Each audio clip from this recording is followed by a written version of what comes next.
Lake Rhino, hell if I know what has happened to you. Blue Lake Rhino, what do I know? There's a fossil. Yeah. This is what I call Trollhenge.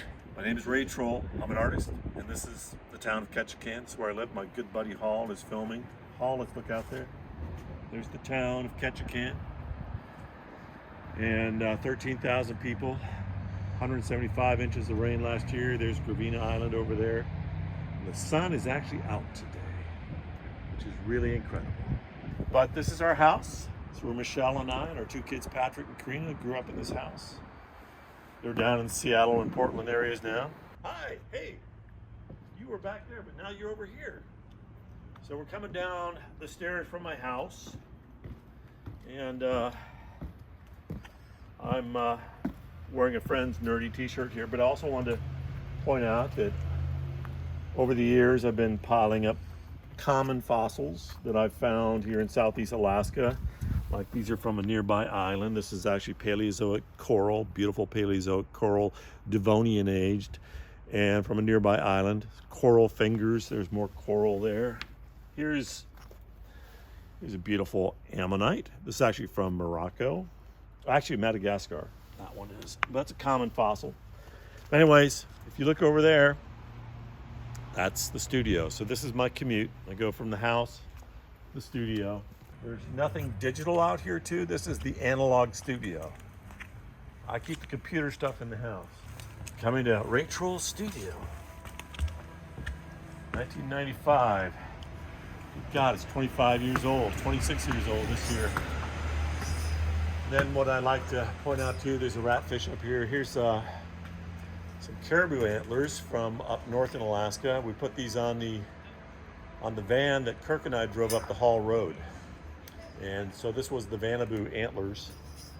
And this is the studio. Come on up, Hall. So that's the view from my studio. Gravina Island, Panic Island. And this is my studio. So, here's the place I make all this stuff. And Hall's gonna look around at all this stuff.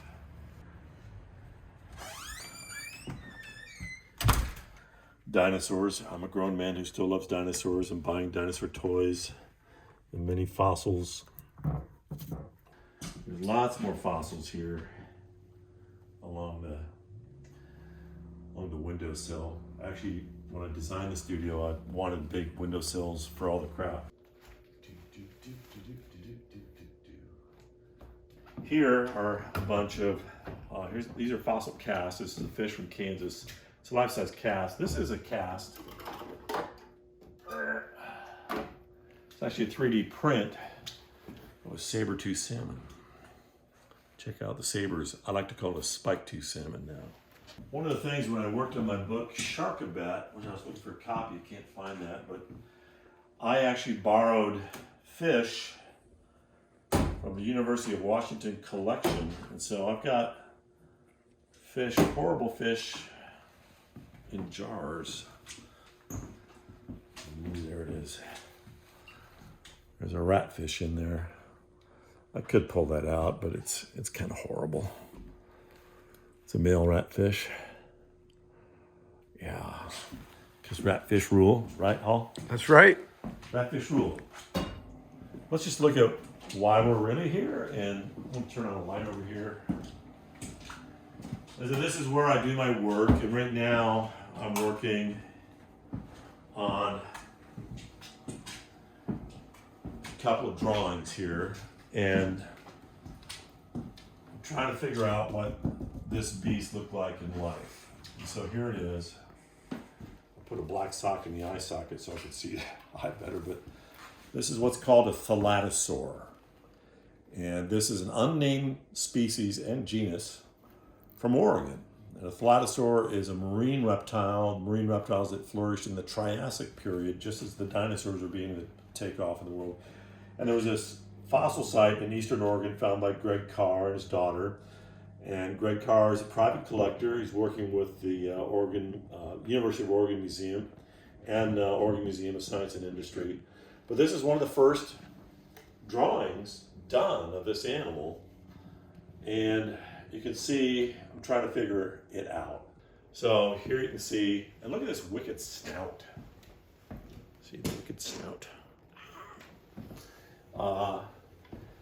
So I did this first one, then I was like, and then actually I found out, I did some corresponding with the paleontologist, Pat Druckenmiller, who's working this beast, and he told me that the lower jaw, which they have just recently kind of been working on, is more shaped more like this and not like this, and it doesn't have teeth in the end of the.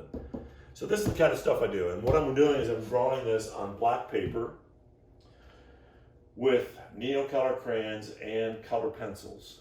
When I'm over at this section of my little studio, and also I do every now and then I take a break, play my guitar, and on one in this section of my studio, this is the standing up area. Here's the sitting down area. So this is actually where I'm also been drawing Bernie the thalattosaur. And this is pen and ink. And this is where I do a lot of my pen and inks. And sometimes I do the pen and inks. And you'll see this in the exhibit. This one is in the exhibit. This is in a sketchbook. It's called Prehistorica. And then I do these pencil drawings and then I ink them in. This is a good looking young man, actually old man.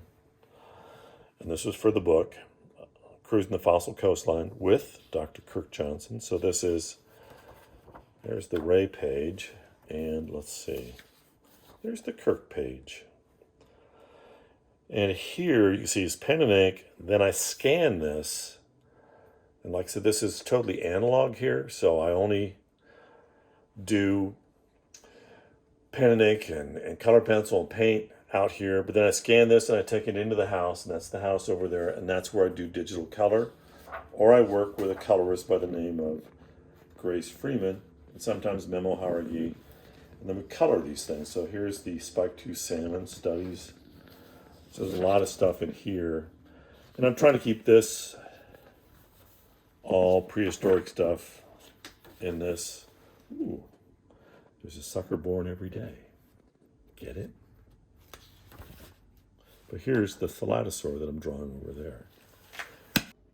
These are this is kind of my stack of sketchbooks, and they go back to actually my high school years, 1970s. But I try to put them up here, and the sketchbooks all have kind of different vibes to them. I'll have typically I'll typically have like 3 sketchbooks going. So this one, 2012 to 2015, Eternal Coastline. So this is 3 years worth of stuff. But what I wanted to show you, so it's kind of a journal, but there are these elaborate drawings that you run across, these 2-page spreads in this.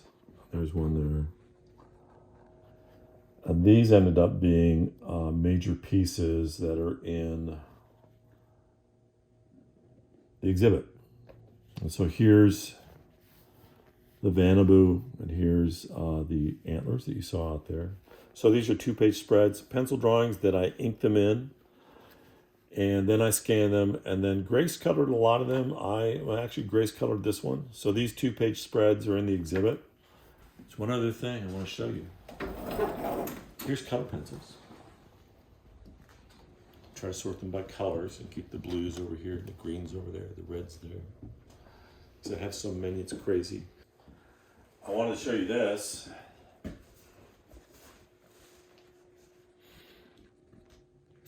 On account of you, Hall Anderson helped me print this. And this is a linoleum block. So I wanted a real graphic, punchy look to another version. I painted the cover as an acrylic painting on this wall here, but then I thought I really liked the look of the graphic quality of a linoleum block print. And rather than fake it on a computer, I believe in the authenticity of truth to materials. If you do it as a linoleum cut, it'll look like a linoleum cut. And then I scan the print, and then add a digital color to it. The main thing here in the studio is this massive wall. And the massive wall I've done, I think, 3 or 4 large murals and large drawings, maybe half a dozen or so, but some of these paintings take me a year to do, including the University of Washington Fishes of the Salish Sea was painted on this wall. You can see the outline of the paintings. But the studio was designed so I could have this big wall to work on and stand up. This is a ratfish hat made by Russell Wodehouse, my ratfish brother. And with that, that concludes our tour of Ray Troll Studio. How's it going, everyone? Hope you liked that video. If you did, throw a comment down below. We're going to be holding a virtual event series with Cruising the Fossil Coastline. The first event is already live, so head on over to our website to register for that, and we hope to see you there. Bye.